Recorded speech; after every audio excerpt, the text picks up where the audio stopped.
Hey everyone, Seth coming to you from the Kenwood Training Department. Today we've got our new Ddx9704S multimedia receiver. This receiver supports not only Apple CarPlay and Android Auto, but also our new DRV-N520 integrated dashboard camera. It also supports high-resolution file playback, 192K 24-bit of FLAC and WAV files, and direct stream digital DSD file playback and support for the best of the best in sound quality. While we're talking about quality, how about a new capacitive touch panel for the best of the best in picture quality and performance? Well, today we'll take a look inside of the box, and then we'll power on the receiver and go through a brief overview of some of the new features that it has to offer. Taking a look inside of the box, the first item that you will see is the GPS antenna. This is extremely important this year, as this is required when using the DRV-N520 integrated dashboard camera. It also helps boost the performance when used in conjunction with your Android Auto mapping, so be sure to install this included GPS antenna. Next will be your included USB cables, and then the wiring power harness. New for 2017 is the support of the CMOS-320 camera. You will see a CAM- and CAM+ wire that we'll cover in a few moments. Next will be the Bluetooth microphone, and then some various paperwork and accessories. You've got your mounting screws, the Kenwood radio removal tools, and the GPS antenna mounting plate. This is important if you cannot mount the GPS antenna on the exterior of the vehicle to a metal surface. This is the next best bet. It will help increase the performance of the signal of the GPS antenna when placed on top of a dashboard, as it does have a metal plate inside of it. Next, you'll see the warranty card.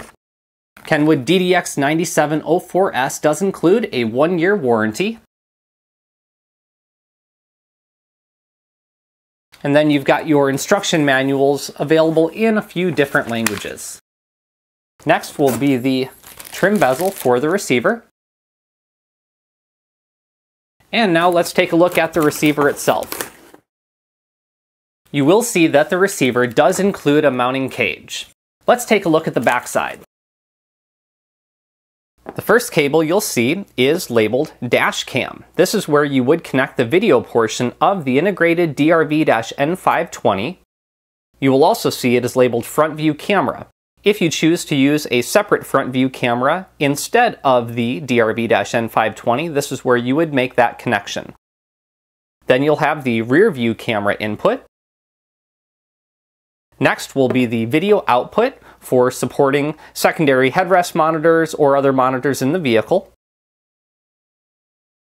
The other cable down here is for the AM/FM antenna input, as the Ddx9704S does include HD radio. Above that is your AV out audio. This is where you connect your audio jack to support that rear video system. To the right of that will be the Bluetooth microphone input. And next to that is the GPS antenna input. Below that, starting at the bottom, you've got 3 sets of 4-volt RCA pre-outs. Subwoofer at the bottom, front in the middle, and rear at the top. On the right side of the receiver, you will see a new connection labeled Dash Cam. This is where you would connect the Dash Cam integrated Molex plug portion to the receiver. To the right of that will be the AV in. To use this, we recommend the Kenwood CA-C3 AV cable. This can serve for a wide variety of applications. Possibly you want to add an additional front camera instead of just going with a DRV-N520. This would allow for easy selection through the AV input menu that you can customize to the home screen. Or you may choose to connect an HDMI input to this. When using that, you can use an iSimple ISHD01 to make that connection.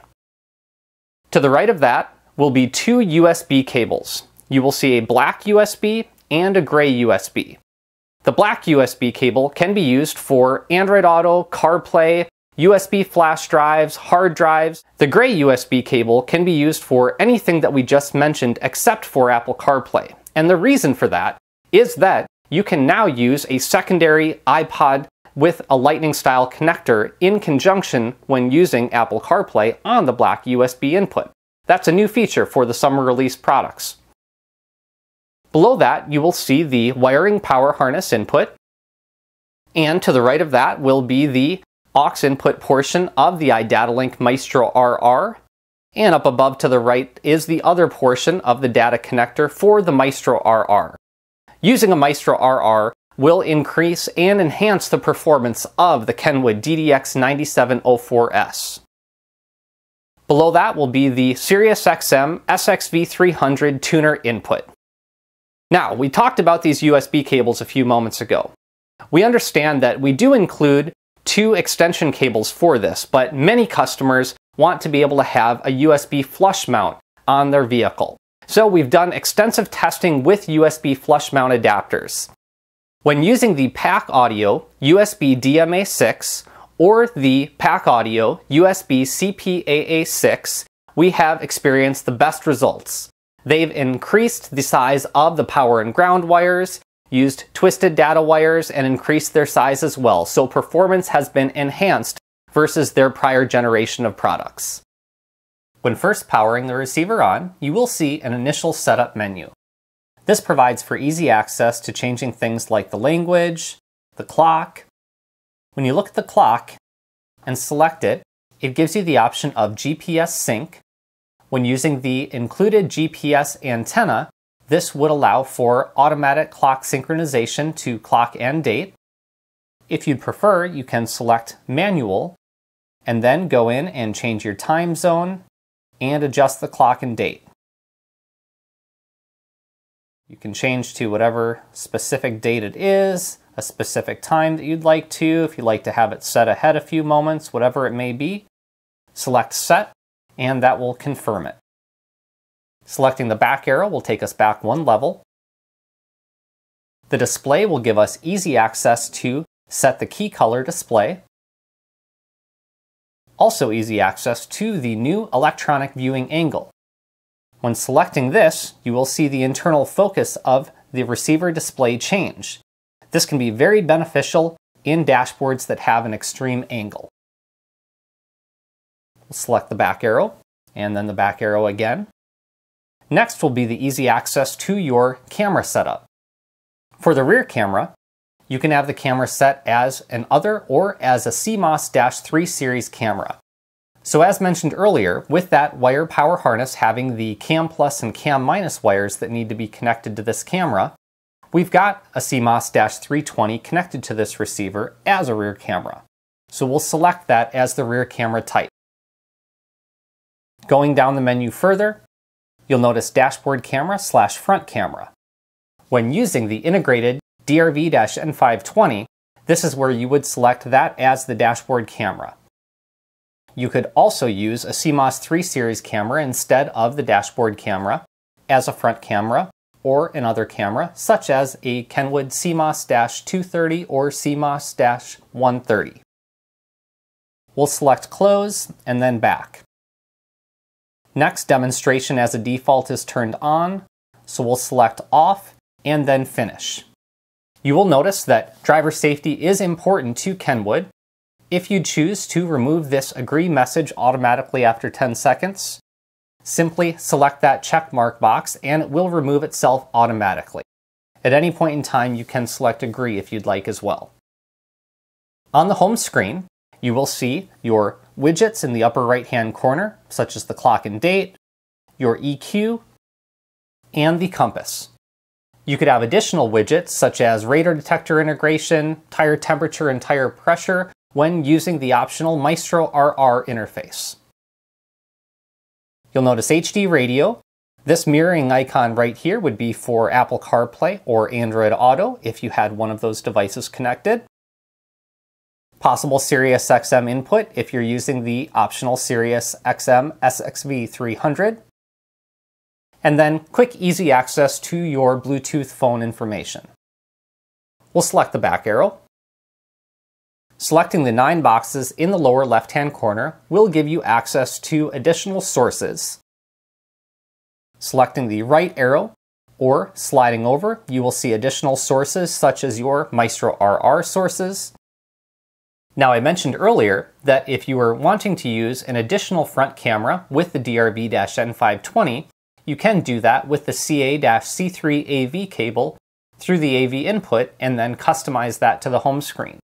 To customize any of these icons, just simply push and hold and then drag over to where you'd like it to be. Now when we select the home button, you will notice that you have quick, easy access to your AV input. We'll select the menu button and go through some of the setup functions. The upper left-hand corner is your AV control for AV output. The OEM setup down here would be to access and control some of the iDataLink Maestro RR functions.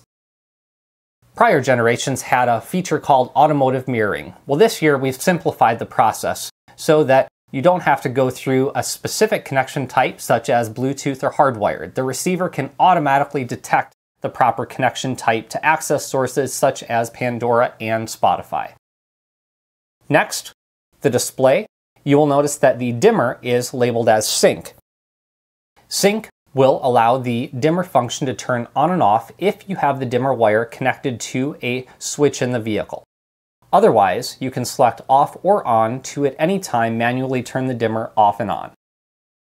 Below that will be the on-screen display for the clock. If you like to have that clock being displayed when you have, for example, a video playing when in park on the screen, you can have that clock in the upper right-hand corner or simply turn it off. We went through some of these other features earlier on. We'll next go to the user interface where you can turn user customizable features such as the beep on and off. You can adjust the clock as we did earlier as well. Next, you'll see the camera. This is where you would select your specific camera if you were setting it up after your initial installation. That's where you access that menu. Select the back arrow next to the special menu. This is where if you wanted to turn the demonstration on or go through other settings like your audio setup, memory or recall, or look at your software information to see what firmware information version is on the receiver, that's where you would access this info. Next, we'll select the back arrow. Then we'll select Bluetooth. This is where you would turn the actual receiver's Bluetooth off or on, or set other Bluetooth specific settings. We'll select the back arrow and go to the home screen. Now at any point in time, you can select the menu button and then select camera to access your camera functions. In this case, the CMOS-320 is displayed as the rear camera. You get touchscreen control. You can select the right side of the screen to change to the different viewing modes of the camera. One of my favorites is the split screen view. Selecting the left side of the screen will turn your parking guidelines on and off. The top portion of the screen would allow you to toggle back and forth from a front to a rear camera if you have 2 cameras selected. And the lower portion of the screen will simply cancel back to the prior screen that you were on. You will notice when you select the eject button right here, you can manually change the viewing angle itself using the motorization as opposed to using the internal electronic viewing angle. We'll select 0 to put us back to flat. So again, just a sampling of some of the cool new features that the Ddx9704S has to offer, keeping in mind a great opportunity to build a system of your dreams using Kenwood amplifiers, speakers, and subwoofers, and so much more. Thanks everyone for tuning in to the unboxing and feature highlights of the Ddx9704S multimedia receiver. Be sure to check back to our YouTube channel often for new product information videos. And as always, we'll look forward to seeing you again next time. Kenwood.